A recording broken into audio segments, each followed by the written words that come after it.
Hello guys, welcome to my new vlog. બધાને જય શ્રી કૃષ્ણ, જય શ્રી મહાકાલ. નવા વ્લોગમાં બધાને સ્વાગત છે. અને જુઓ ધોધમાર વરસાદ ચાલુ થઈ ગયો છે અને વાડામાં મસ્ત મજાની લીલોતરી બધી જુઓ છવાઈ ગઈ છે. અને તમને બતાવું જુઓ કેવા ઢગલા પડે છે. જોરદાર વરસાદ આવ્યો છે, પણ એટલો બધો નહીં, કારણ કે અહીંયા નહીંતર અમારે છે ને ચારે બાજુ પાણી ભરાઈ જાય છે. પાણી ભરાયા નહીં તો આપણે આવ્યા છીએ લીમડો લેવા, કારણ કે મમરા વઘારવા છે. આજ શનિવાર અને મિહિરભાઈને આજ વહેલું શીખવાનું, એટલે ખાલી મમરા આવીશ તો ચાલશે, નહીંતર એને કંઈક સારો નાસ્તો બનાવી નાખવો પડે છે. તો ચલો મિહિર અને મિહિરના પપ્પાને ઉઠાડીએ. અહીંયા જુઓ રાત્રાણી તો બધા પાંદડા બીડાઈ ગયા છે. છોડ કેટલા મસ્ત બધા થઈ ગયા છે. અને આપણી મની વેલ દાદા આવ્યો એટલે આવું બાંધવું પડ્યું છે. અહીંયા ખાડો છે તો પાણી ભરાઈ જાય છે, એટલે બહુ વરસાદ પડે ને તો અહીંયા અમારે પાણી ભરાય. જુઓ પાણી કરી દીધી છે, પાણી ના ભરાય એના માટે. ગાઈસ પહેલાં નાવા ધોવાનું કરીએ, દાદાને ચા નાસ્તો કરાવીએ. અહીંયા આગળ પણ જુઓ પાણી કેટલું બધું ખાડા ભરાઈ જાય છે. એટલો વરસાદ ચાલુ થઈ ગયો છે. હજુ જોઈએ કેવો વરસાદ આવે છે. તો ચાલો પહેલાં મિહિરભાઈ માટે નાસ્તો વાસ્તો બનાવી લઈએ અને પછી વ્લોગની શરૂઆત કરીએ. એ અમારા ઘેર ગોલું આવ્યો છે રક્ષાબંધન અત્યારથી મનાવવા. એક ગોલું હા બહુ દિવસે ગોલું આવ્યા છે તો પહેલાં ભગવાનના રાખડી બધું છું. અને જોવા જઈને ના ટુડું ને બધા આવ્યા છે. આર્યન જેવા બેઠા જોવાય તો શાંતિથી. હે ગોલું શરમ આવે છે. આવ્યા છે વાતો કરવા. અને ગોલું ભાઈ તો ચેન્જ હાય બોલો હાય કેજે. શરમ આવે છે, શરમ આવે. બોલ ને મામા મામા કેજે. તો જો અમારે પાણી રાખડી બધું છે. વહેલી વહેલી રક્ષાબંધન ઉજવાય સાત તો. આ કોની બધી તમે નહીં આવવાના તે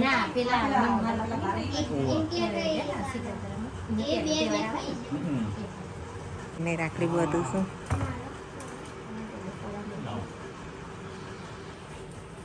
તારા પપ્પા ક્યાં ગયા હે?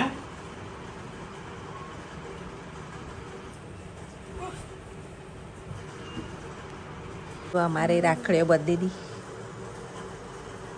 અને મિહિરભાઈના સોની દીદી રાખડીઓ બધે છે.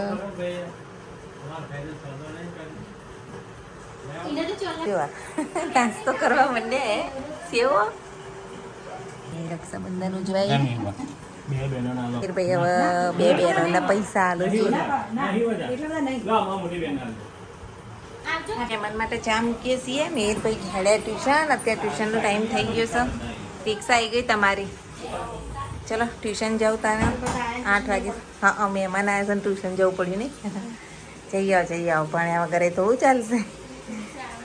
સાદે અંધાર્યો છે અને મિહિરભાઈના ટ્યુશન માટે પણ રિક્ષા બંધાવી પડી. કૂદીને જઈ રહ્યા છે.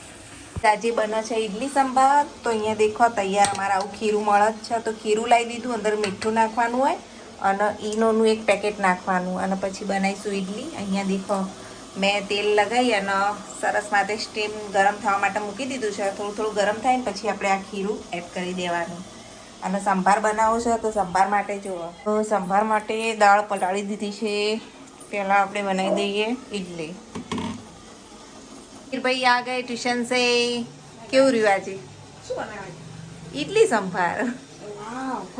ના ના એટલે મળે હમણાં. તું તો આવી રહી ઇડલી જો. ઇડલી બની ગઈ છે. બે બોતની સાફ કરી દીધી. જો આ બધો આવી રીતે સ્ટોક કરીને મૂકી દઈએ અઠવાડિયાનો. અને અહીંયા ઇડલી બીજી મૂકી છે અને અહીંયા સંભાર બનાવવાનો. સંભારની બધી તૈયારીઓ થઈ ગઈ છે. હવે આપણે મસ્ત મજાનો સંભાર બનાવી લઈએ.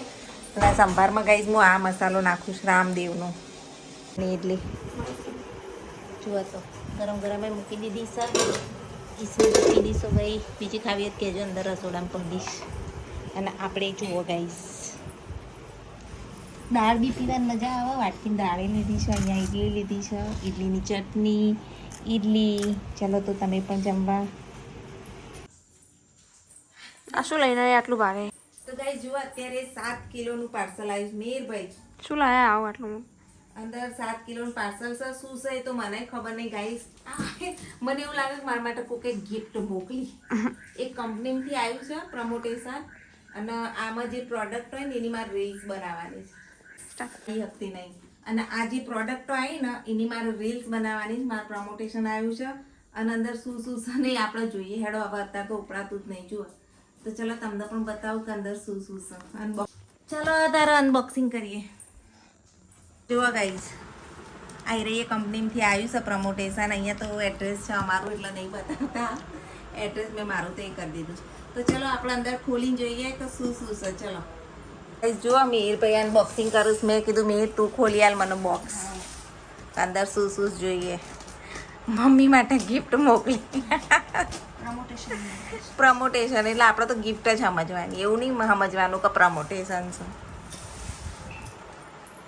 ખોલીને જોઈએ ગાઈઝ અંદર શું શું છે.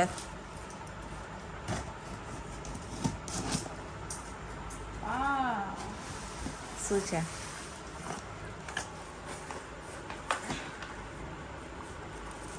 વાવ, આટલું બધું. મને તો એમ લાગે કે મહિનાનું કરિયાણું આવી જાય. હવે તમે આવી જાઓ મને ના બતાવ. અરે બતાવ.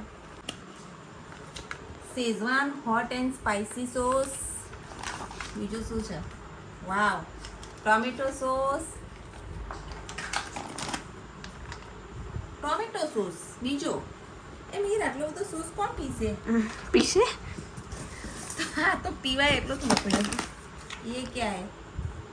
पिज्जा पास्ता सोस. તો તારી તન તો હવે ખાવાની મજા આવશે. મમ્મી આવું બધું બનાવશે તો. આ શું છે? Schezwan hot and spicy sauce and pink salt. આટલું બધું? સંચળ દેશી ભાષા. હા, હંચળ. આપણી ભાષામાં કહેવાય હંચળ. આટલું બધું હંચળ. આ શું છે? Black salt. બ્લેક સોલ્ટ, કાળું નમક. કાળું મીઠું. દેશી ભાષામાં કાળું મીઠું. અને આ છે પપ્પા આયા ગાઈસ, પપ્પા આવી ગયા. પિઝા પાસ્તા સોસ જો. એન્ડ આનો ભાવ વધારે હતો. બેસન. ઓ બે બેસન. ભજીયા ખાઈશું, ભજીયા.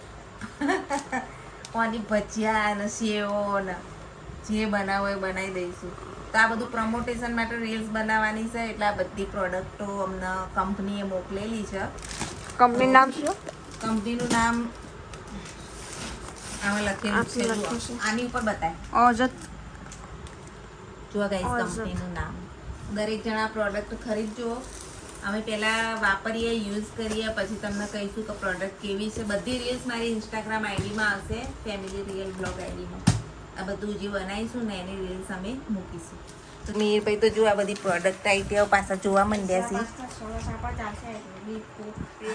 મિહિરભાઈને જલસા પડી જાય. હજી તો બધાની રીલ્સો બનશે ખબર.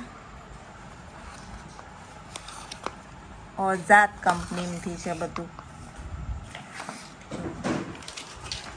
બધું જાણે કરિયાણું મોકલી દીધું હોય. કેટલી આઈટમો આમાંથી બની રહેશે. તો ગાઈઝ, કંપનીની બધી પ્રોડક્ટ તો જોઈ લીધી અને હવે આપણો આજનો બ્લોગ અહીંયા એન્ડ કરીએ છીએ. આજે નાનો બ્લોગ છે તો લાઈક, શેર, સબસ્ક્રાઈબ જરૂરથી કરજો. Thanks for watching my blog. Bye. જય માતાજી, જય શ્રી કૃષ્ણ.